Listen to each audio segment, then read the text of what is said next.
বলে তার বউ তোমাদের উপরে এরকম জুলুম করে? নেত্রী ও তোর কঠিন বাপের সাথে কঠিন নেত্রী, উনি সবচেয়ে খারাপ।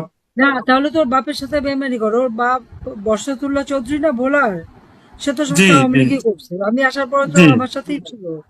এই জি আমার সাথে কেন আমার মিটিং এ প্রিজাইড করলো সেই জন্য এই জি মেয়ে আর আলতাফ চৌধুরী তার জি তাকে মানা করছিল, সেই জন্য সে কিন্তু ওই মেয়ের জি বাড়িতে আর যেতই না। জি মেয়ের বাড়িতে যাওয়া বন্ধ করে দিছিল, মেয়ের মুখ দেখা বন্ধ করে দিছিল। জি খালি নেত্রী। বলছিল বঙ্গবন্ধু মেয়েকে এরকম ভাবে তোমরা বলো, তোমাদের সাথে আমার কোনো সম্পর্ক নাই।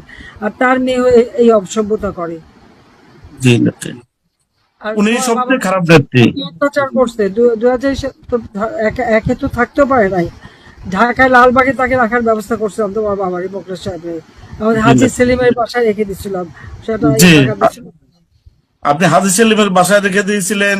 2001 সালে আমার কোপানের পরে আপনি পঙ্গু হাসপাতালে আমার চিকিৎসা করিয়েছিলেন নেত্রী।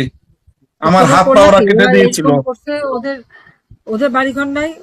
আলতাফ চৌধুরী কোনো বাড়িঘর বানাইছে? যে আছে তো, আছে তো নেত্রী, আপনি যেরকম দয়ালু আমরাও সেইভাবে না, দয়ালু আর ছিলাম। দয়ালু হওয়া যাবে না, আর দয়ালু হবে না, আর না। জি আমি সব জি দয়ালু নেত্রী। করে দিচ্ছি। জি আমার নেত্রী, নেতা কর্মীদের ইনশাল্লাহ। গায়ে যে হাত দিছে, ওই যে কোরআন শরীফ বলছে না, সমানে সমান, জি হাতের জি মধ্যে হাত, চোখের মধ্যে চোখ, ওইটা অনুসরণ করবো, ভুলে যেও না। জি নেত্রী। এই যে এই কারণ তুমি বাড়িগুলো নেত্রী, এই এই ভেঙে দিয়েছে, এই যে বাড়ি, এই ছবি নেত্রী, এই যে এবার ছবি কিন্তু আর নেত্রী। ছাড়াছাড়ি নাই। এবার জি ওই আলতাফ চৌধুরী খুশি, ছাড়াছাড়ি নাই। ঠিক আছে? ইনশাল্লাহ নেত্রী, আপনার কথা আমরা অক্ষরে অক্ষরে পালন করবো নেত্রী। একদম। জীবন দিয়ে হলো ইনশাল্লাহ আপনার কথা ইনশাল্লাহ পালন করবো।